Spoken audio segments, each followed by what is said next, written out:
फुंबिलियाव नोंथांनि जायगायाव फालिदों आरो बेवहाय जोंनि सासे बयजों दिनै सारा मुलुगावनो बिथांखौ बयबो आंनि पद्मश्री बान्था मोननाय लोगोसे फरेस्ट मेन अफ इन्डिया होननानै बिथांखौ मिथियो जादव पायें बिथांखौ गुरुदेव कालिचरण ब्रह्मनि बान्था होनो थाखाय एबा बान्था नाजावनो थाखाय हांख्रायनानै लाबोदों आरो बियो जोबोद मोजां मोनसे सिलेक्सन जादों जे बिथांनो जे बान्थाखौ होनो नागिरदों मानोना दिनैनि मुलुगाव जेरैबायदि मोनसे समाव गुरुदेव कालिचरण ब्रह्मआ मोनसे माहारिखौ मोनसे गेबें आरो गोजोन लामा दैदेनलांनो थिग बेबायदिनो दिनै जादव पायें बिथाङा जोंनि इनभाइरनमेन्टखौ बासायनानै मिथिंगाखौ रैखाथि होनानै दानि समाव बिथाङा जोबोद गिदिर मोनसे हाबा मावगासिनो दङ আমার जादव पायें नागारिया মই ধন্যবাদ জনাইছোঁ যেনেকৈ আমাৰ গুৰুদেৱ কালিচৰণ ব্ৰহ্মই সেই সময়ৰ ব্ৰিটিছ যুগতে বড়ো জনগোষ্ঠীক গঠিত কৰি বড়ো জনগোষ্ঠীৰ বিভিন্ন অন্ধবিশ্বাসবিলাক খাবাইलै जोंहा आदै আগুৱাই লৈ যাব स्पिरिचुवेलिटिनि जुगेरे धर्म जुगेरे माने नेटआ एसे प्रब्लेमथ' आदै ओंखायनो बारा मोजां मोननाय जानाय नङा सिन्था खालामनाङा सोलोंसालिखौ दिल्लीनि मालबिया नोगोर पुलिस कल'नियाव जोङो माबा खालामगासिनो आरोखि আমি সকলো ক্ষেত্ৰত সন্মান জনাইছোঁ नायलांबाय था যোৱা 30টাতকৈ অধিক বছৰ মানৱ জাতিৰ কাৰণে পৃথিৱীৰ কাৰণে যিখিনি কাম কৰিলে কিন্তু পৃথিৱীত এটা ডাঙৰ এটা ঐতিহাসিক এটা কাৰ্য হিচাপে ইতিহাসত লিপিবদ্ধ হ'ব আৰু আমাৰ গুৰুদেৱ কালিচৰণ জনাইছোঁ যে এই বছৰ তেখেতক আমন্ত্ৰণ জনাইছে আৰু তেখেতে আমাৰ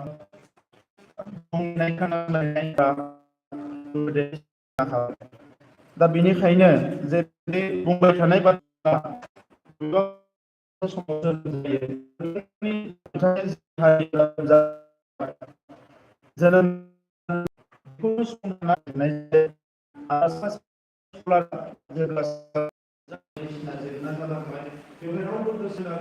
हारिनि गुबुन गुबुन बिथिंफोरखौ जोथोन लानो सम मोनाखैमोन नाथाय दायो जोंनियाव गोजोन फैबाय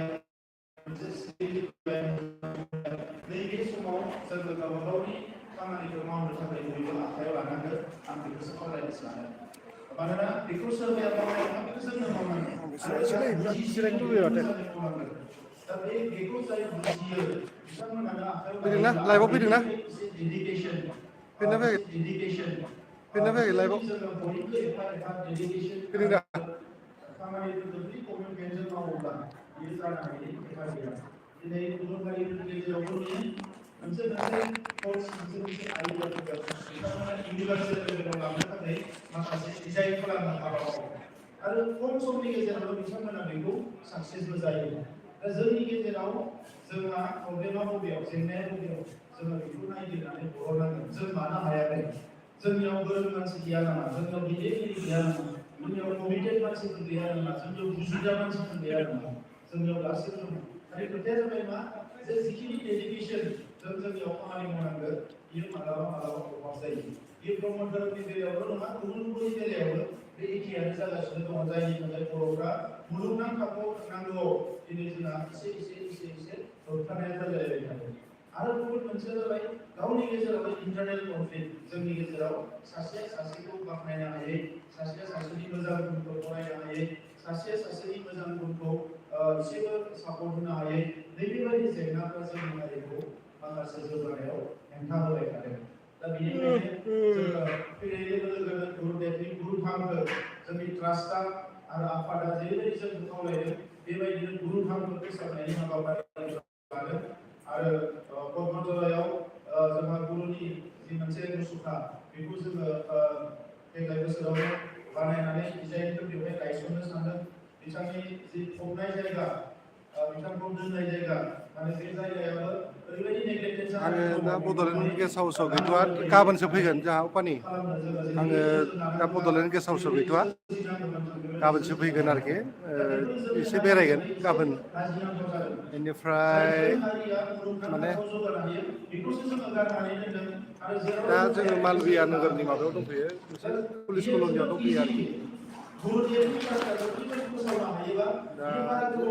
बे मालबिया नोगोरनि मोनसे कमप्लेक्सआव माने जोंहा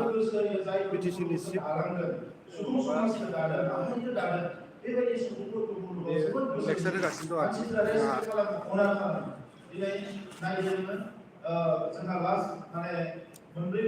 उन्दुनायफ्रा बारा मोजां जायाखै मोखांफोरा बोरैबा जालाजोब्बाय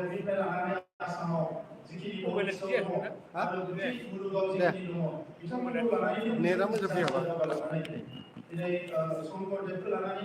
मोजां जाया नेटआनो गैयाना मोजां बिथांमोननि जि माने मोखां बेखौ मुलुगाव दिन्थिनो नागिरो दा जोंहाबो जोंनि समाव दिनै जोङो बबेखौ जोङो लायोब्ला आयदा हिसाबै जों जौगानो हायो दिनै गुरुदेव कालिचरण ब्रह्मनि मुङाव जोङो मोनसे इउनिभारसिटि गायसननो हायो बे मोनसे स्पिरिचुवेल इउनिभारसिटि जानो हायो मानोना बै समाव जिगु जौथाइनि जागायजेननाय समा जोबोद मोनसे क्रिटिकेल सममोन जेरावनाखि भारतनि उदांस्रिनि सोमावसारबाय थानाय सम बेवहाय माने ओरैबायदि मोनसे क्रिटिकेल समाव ओरैबायदि गाज्रि थासारियाव गुरुदेवा माने हारिखौ खौसे खालामनानै बिनि गेना गोरोन्थिफोरखौ सुस्रांनानै खोमसि फोथायनायफोरखौ बोखारनानै मोजां मोनसे हारि दानो नागिरदों बेखौनो जों बयबो होसोबाय थादों जों गुबुनखौथ' होसोआखै जोंनि थांखियानो बेनो साफ्रोमबो बर' फिसाया सोद्रोम जानांगोन मोजां जानांगोन बिनि देहा सावस्रिनिफ्राय लानानै बिनि मेन्टेल फिजिकेल स्पिरिचुवेल एडुकेसन बिनि वेल्थ मा होनो बिनि इक'नमि राजखान्थि गासैबो जौगानांगौ बेनो जोंनि थांखि आरो बेखौनो गुरुदेवा दिनैनिफ्राय प्राय 100 बोसोर सिगाङाव बे खामानिखौ जागायदोंमोन दा बेखौ दिनै जोङो हमथानो हायै फोसावनो हायैया जोंनि थाखाय दुखुनांथाव दा ओंखायनो आङो गोलाव बाथ्रा बुंनो सानाखै जे ट्रास्टनिफ्रायनो नाजानानै जे गुरुदेवनि मुङाव मोनसे इउनिभारसिटि सोरजिनायनि हाबाफारिखौ खालामनांगोन गामि गामि जोंहा थानसालि लुनाय मन्दिर लुनाय बायदिसिनाफोरखौ लानानै जोंनि रायजो राजाफोरा दा सिन्था खालामो जे बोरै बहा मोनगोन फैसा सोरनियाव मोनगोन मा मोनगोन बोरै मोनगोन आङो सलुसनखौ बेखौसो होनो सानदों जे मोनफ्रोमबो हारियाव जि मोनसे धोरोम सिबिनाय आरो स्पिरिचुवेलिटि बेखौ बयबो गोजौआव दोनो दा जोंनि हारियावबो बेखौ गोजौआव दोननांगौ हारियाव माबेबा मोनसे जिनिसखौ जोङो मालायनि मदद लायालासे खालामनांगौ दा माखौ खालामनो माखौ मावनो जों बेखौ गावनो थांखि लानांगोन दिनै जोंहा बाथौ सिबिग्राफ्रा जों सानोबा जे जोङो थानसालिखौ रावनिबो फैसाजों नङा गावनि फैसाजों लागोन ब्रह्म जोंहा जायखिनि दङ बिथांमोना सानोबा गामियाव मोनसे मोजां मोनसे साफा हामना फिसा थानसालि नांगौ बा जोंनो मन्दिर नांगौ बेखौ जोङो गावनो बानायनानै लागोन बारा बिराद बुरजा फैसानि बाथ्रा नङा दा दिनैसिम 10 बोसोर रायजो जाबोबाय जोङो 100 बोसोर रोजा बोसोर बे समावनि खोथाफोरखौ जोङो दिनै बारा सावरायनानै मावनायनि मोनसे सम फैदों ओंखायनो जों सरकारनि फारसेनिफ्राय मेन जिनिसा जाबाय गुरुदेवनि मुङाव माखासे इनस्टिट्यूशन बेखौ जों बारा गोसो होदों ओंखायनो थांनाय बोसोराव 3 करोड़ हरनाय जादों गुरुदेव थांनायनिफ्राय देग्लाय बोसोराव आरो हरबावनो नांगौ 3 करोड़ नांगौ 5 करोड़ खिन्थु मोनसे जिनिसखौ जोङो डेभेलप खालामनांगौ जायजों गुबुननिफ्राय मानसि फैयोबा स्कलार फैयोबा गुबुन हादोरनि मानसि फैयोबा एटलिस्ट जों बुंनो हायो जे नोंथाङा नैबे जायगायाव थांनो होननानै दा थांनाय लोगो लोगो बेवहाय थानो जिरायनो जायगा गैया मानसिया थानो जायगा गैया माबा मोनसे खामानि मावनो जायगा गैया दा लिंग्रायाबो लाजियो थांग्रायाबो लाजियो बेवहायनो जोंहा थालांबाय थाबाय दा ओंखायनो दिनै दिल्लीयाव बुंदों आङो बेखौसो बुंनो सानदों गाज्रि मोनाखै नाथाय इयुनाव खुङोबाथाय माखासे एडभान्स प्रिपारेसन खालामनानै जे माखासे इनस्टिट्यूशनफोरजों जोङो कानेक्ट खालामनांगोन जेरै माखासे स्पिरिचुवेल इनस्टिट्यूशनफोरजोंबो जों कानेक्ट खालामनो हायो अब्ला आरो मिनिंफुलि जों बेखौ खालामनो हायो दा बेनिखायनो दिनै आङो गोलाव बाथ्रा बुंनो सानासै गुरुदेवा जिखिनिबो बिहोमा दं बर' हारिनो होलांबाय बेखौ दिनैसिमबो जोङो जि सनमान होनांगौ बेखौ होनो हायाखै आसाम सरकारनिफ्राय मोनसे बान्था होदों ट्रास्टनिफ्राय मोनसे बान्था होदों बेखिनिया जथेस्थ नङा जों आरोबाव गुरुदेवनि मुङाव गोबां खामानि मावनांगोन बेखौ लानानै ब्रह्म धोरोम आफाद ट्रास्ट आरो ब्रह्म धोरोमजों लोब्बा थानाय सानजुमाय एबा बर' हारिनिनो सानजुमाय मानोना गुरुदेवा ब्रह्म धोरोम सिबिग्रा जोंनि जिखिनि सुबुं दङ बा न'खर दङ बेखिनिल' मानसि नङा बे सारा बर' माहारिनिनो सासे बियो गुरु दा बे हिसाबै बयखौबो लानानै जों साननांगौ आरो इयुनाव जों मा मावजायो बिनि सायाव देग्लायबोसो दोननाय नैबे 162 थि सान खुंनायनिफ्रायनो थांखि लानांगौ जे फैगौ 10 बोसोरनि गेजेराव जोङो गुरुदेवखौ मुलुगनां थाखोआव लांनो थाखाय माखासे हाबा मावगोन आरो बेवहाय जायफोर प्रफेसारफोर दङ स्कलार्सफोर दङ सानग्रा मानसिफोर दङ बिथांमोनखौ लानानै डिजाइनबो खालामनांगोन आरो जों खामानिखौ मावलांनांगोन दा जोबथारनायाव बयनिसिम आङो रोजा रोजा साबायखर बावबाय आरो जेब्लायसिम जोंनि बैसोआ थागोन जिउआ थागोन बै समसिम बेबायदि गेदेमा सुबुंफोर सिबिबाय थागोन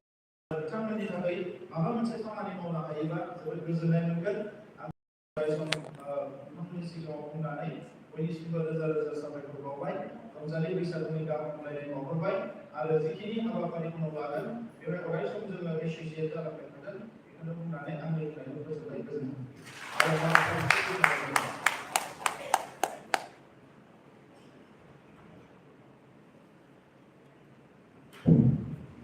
साबायखर थाबाय बिटिसिनि गाहाय मावफुं सोद्रोमा मन'बिनो कमलपुर बिथांनिसिम बिथाङा गावनि बेखेव बिबुंथिनि गेजेरजों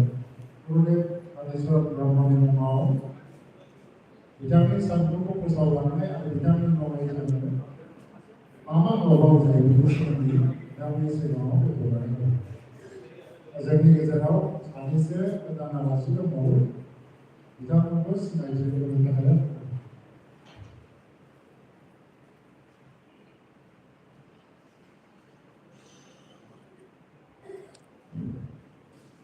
नेटानो मोजां हरा बिराद दिगदार We have our guest, like Gong, Sri Somgiri, Founder President, Rashtra Sabhavali, Samatan. We would like to facilitate him by our own alumni.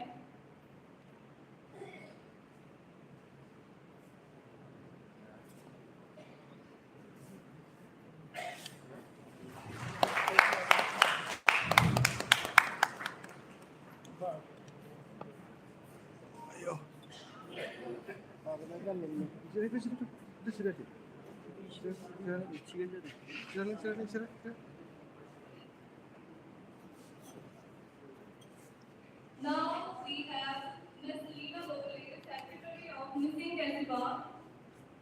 We will also like to facilitate her by our one alumni.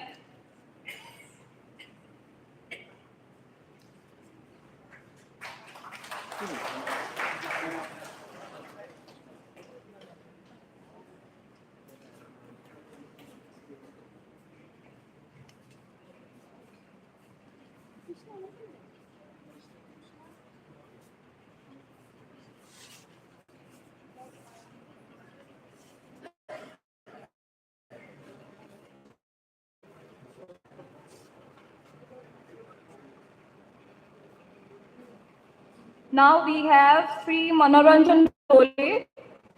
President of Missing Kasibang. We will also like to felicitate him by our one alumni. Sorry.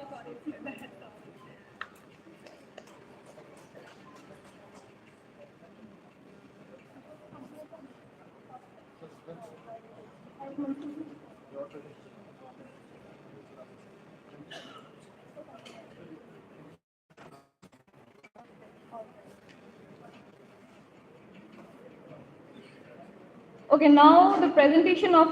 5th Gurudev Kalicharan Brahma Award 2023. We will like to present this by Sir Pramod Boro to Sri Jadav Payan. We will like to call Sri Jadav Payan in the stage. हाबाफारियाव थांगासिनो दं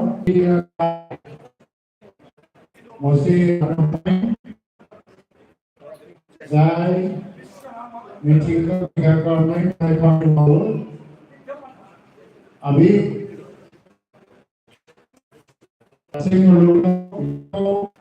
एक नया regulation लाया है प्रकृति को बचाने के लिए सिर्फ आसाम की बात नहीं सारा भारत में और सारा विश्व में उनकी चर्चा हो रहा है। इस लगन से प्रकृति को बचाने के लिए अपनी पूरी जिंदगी उन्होंने काम किया, ऐसा कोई नहीं है दुनिया में। तो गुरुदेव